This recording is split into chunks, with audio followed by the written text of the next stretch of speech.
बिस्मिल्लाहिर्रहमानिर्रहीम, अस्सलाम वालेकुम। हमने जिंदगी में कभी नहीं सोचा था पूरी लाइफ में कि कभी ऐसी आपकी स्क्रीन पर इस वक्त जो हेडलाइन टेलीग्राफ की लगी हुई है, ये चल रही है कि तारीख में कभी ऐसा मौका आएगा कि जब दुनिया में ये चीज डिस्कस हो रही होगी कि यमन के हौसियों ने अमेरिका की नेवी को शिकस्त दे दी है। दुनिया की सबसे ताकतवर तरीन नेवी ने घुटने टेक दिए हैं और वो अपने 17 के करीब वॉरशिप लेकर भाग गए हैं और इतनी बुरी शिकस्त हुई है। ये किसने लिखा? ये यूके के सबसे या दुनिया के टॉप के अखबारात में से एक मीडिया आउटलेट द टेलीग्राफ की आप हेडलाइंस देखिए, उसमें लिखा हुआ है उन्होंने कि हौसियों ने अमेरिका की नेवी को शिकस्त दे दी, यानी दुनिया की सुपर पावर अमेरिका को शिकस्त दे दी है। आप बताइए कि क्या दुनिया का कोई और मुल्क जुर्रत कर सकता है इनके साथ लड़ने की? अब सीन क्या हुआ है देखिए, जो कल ये मनाजर आपकी स्क्रीन पर जो चल रहे हैं, जो इन्होंने कल तबाही मचाई है वो आज से पहले कभी भी नहीं मचाई। इन्होंने बड़े हमले किए हैं, यानी ये इस सारी सूरत हाल में अगर आप देखें तो वीक में 3 से 4 के करीब ये शिप तबाह कर रहे हैं। ये अब तक की इनकी एवरेज आ रही है, यानी 3 है, कभी कितने हैं। लेकिन आप सबसे ज्यादा अहम सूरत हाल जो देखेंगे वो ये है कि इसमें बताया ये गया है कि पूरी दुनिया में कहा जा रहा है कि अमेरिका अपने 17 के 17 वॉरशिप लेकर भागे। आप जरा मनाजिर देखिए। कल सीन ये हुआ है कि जिस तरह इन्होंने ऑयल टैंकर तबाह किया है, उस ऑयल टैंकर के ऊपर मिसाइल, ड्रोन्स और बॉट्स ने आकर हमला किया है और उसके बाद जब हमला किया वहां से हमला भागा और जहाज डूबने वाला, और इस सूरत हाल में वो बेयारो मददगार खड़ा हुआ, उसको कोई पता नहीं किसी ने बचाना है कि नहीं। अब आप ये सोचें कि मसला सारा क्या हुआ है कि बरतानिया ने और यूरोप ने अमेरिका को कहा है कि तुम लोगों ने हमें फंसाकर यहाँ पर चले गए हो, यानी तुम लोगों ने इतनी घटिया हरकत की है कि ये ऑपरेशन तुम लोगों ने स्टार्ट किया था और इस ऑपरेशन का नाम दिया था ऑपरेशन प्रॉस्पेरिटी गार्डियन। और उसके बाद इन्होंने एक दो हमला किया और भागे। उसके बाद यमन के हौसियों ने इनकी इतनी ठुकाई की, इतनी ठुकाई की, इतनी ठुकाई की कि अमेरिका का एक एयरक्राफ्ट कैरियर तबाह कर दिया, इनके वॉरशिप तबाह कर दिए, इनके कंटेनर्स तबाह कर दिए, इनके पूरे के पूरे आउटलेट्स तबाह कर दी और अब वो भाग गए। अब सीन क्या है? सीन अब ये है कि बरतानिया और यूरोप इनको कह रहे हैं कि जाओ, वो अमेरिका उनको कह रहा है कि तुम बचाओ, वो कहते नहीं हम नहीं बचा सकते, तुम बचाओ। और सीन ये है कि करीबन 15% के करीब पूरी दुनिया की जो ट्रैफिक है वो यहाँ से होकर जाती है और कोई किसी की जुर्रत नहीं है, ना भारत, ना अमेरिका, ना इजराइल, ना यूरोप, किसी की जरूरत नहीं, किसी के बाप की जरूरत नहीं है कि यहाँ से जो इजराइल का माल लेकर जा सके, या अमेरिका का कोई ऑयल टैंकर जा रहा है, या इसराइल से कोई लिंक वाला जा रहा है, या बरतानिया का जा रहा है। अब उन्होंने घुटने टेक दिए।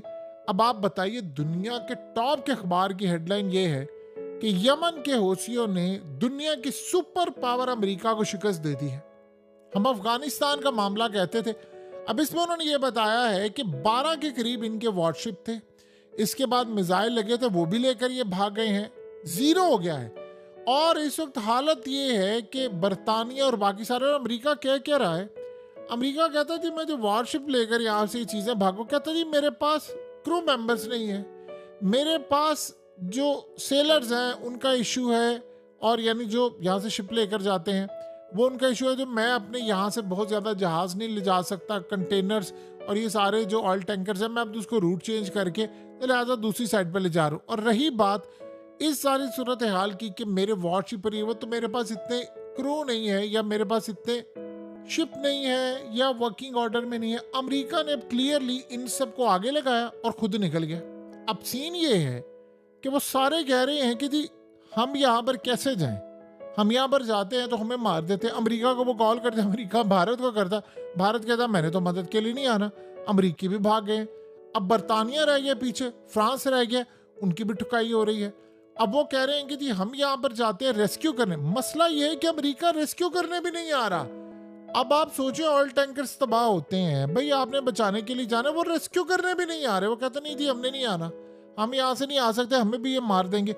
इतनी दहशत फैला दी है इन्होंने, इतनी दहशत फैला दी है कि आप ये सोचें कि इन्होंने कहा, इस आर्टिकल में भी ये चीज़ मेंशन है कि जब बातचीत की गई कि भाई ये कैसे रुकेंगे, तो उन्होंने कहा जी एक ही शर्त है, अब जाहिर सी बात है अमेरिका और बाकियों ने इनको ऑफर दी कि नहीं अच्छा, हत्ता कि यहाँ तक ऑफर की गई कि आप हर कंटेनर का एक जिसे कहते हैं टैक्स ले लें, भत्ता ले लें, कुछ ले लें, यानी उसके साथ आपको पैसे भी दे दिए जाएंगे ताकि ये सामान जाता रहे, क्योंकि कॉस्ट बहुत ज़्यादा महंगी पड़ी है। तो उन्होंने इनकार कर दिया।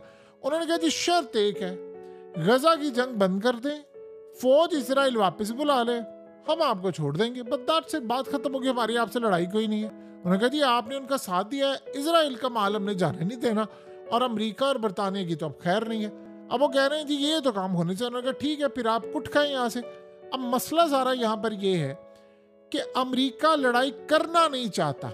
अब इस आर्टिकल में भी यही मेंशन है। उन्होंने कहा है कि अमेरिका डर रहा है कि कहीं ईरान के साथ उसका फड्डा ना पड़ जाए और लड़ाई बड़ी ना हो जाए। आप ये सोचो उससे भी ज़्यादा मज़ेदार सूरत हाल है कि मिस्र की ताकत नहीं है कि वो इन्वॉल्व हो सके। सऊदी अरब ने तो वैसे ही ईरान और यमन के साथ अपने ताल्लुकात बेहतर कर लिए, तो कोई इनके साथ पंगा लेने को तैयार नहीं है।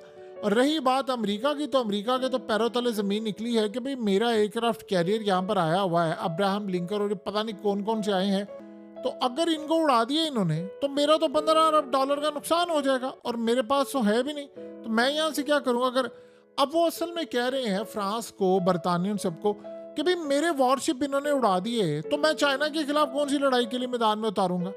मैं अगर रूस की जंग सर पर खड़ी हुई है तो मैं क्या करूंगा, आप लोग खुद संभाले इसे। अब वो कह रहे हैं कि भाई हम संभाले, हम कहां से संभाले, हमारी तो इतनी कैपेसिटी नहीं है। अब आपस में सारे लड़े हैं।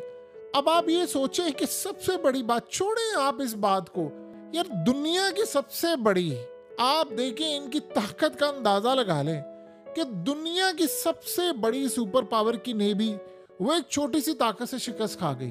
अब मसला क्या हुआ है?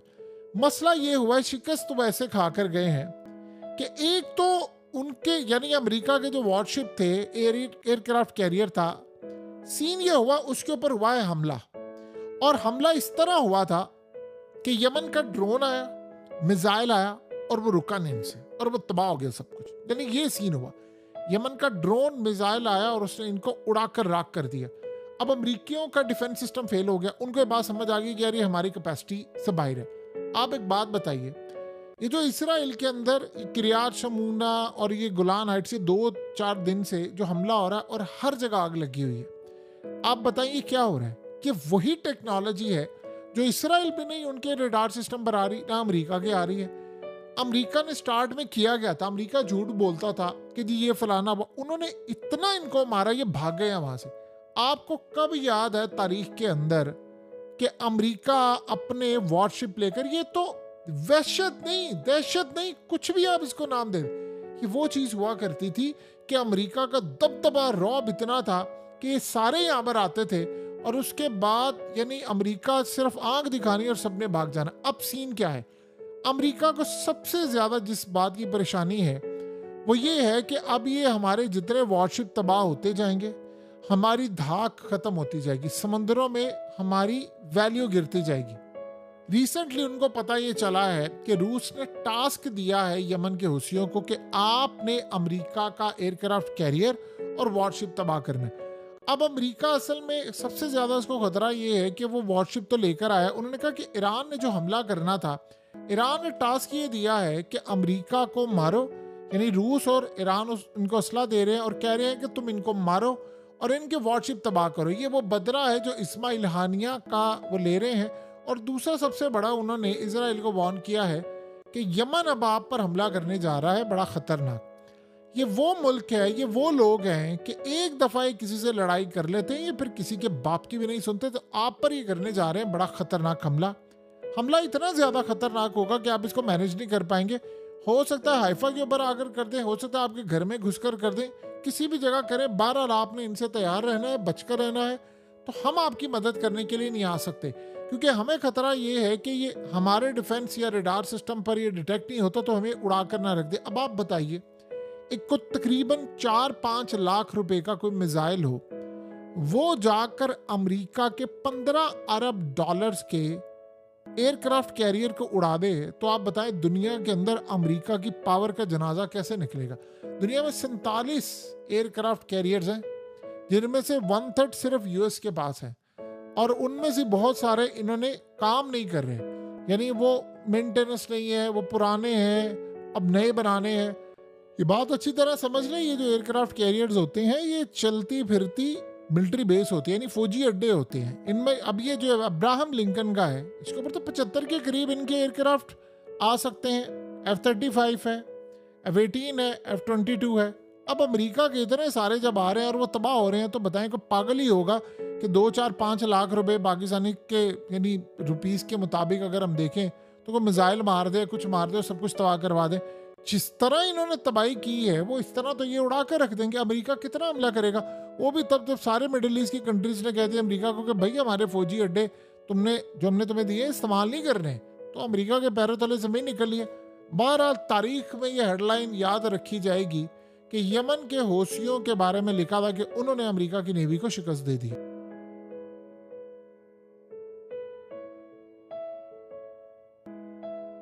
हकीकत टीवी को सब्सक्राइब करना मत भूलें, वीडियो को लाइक करें, शेयर करें और कमेंट सेक्शन में अपनी राय का इजहार जरूर करें।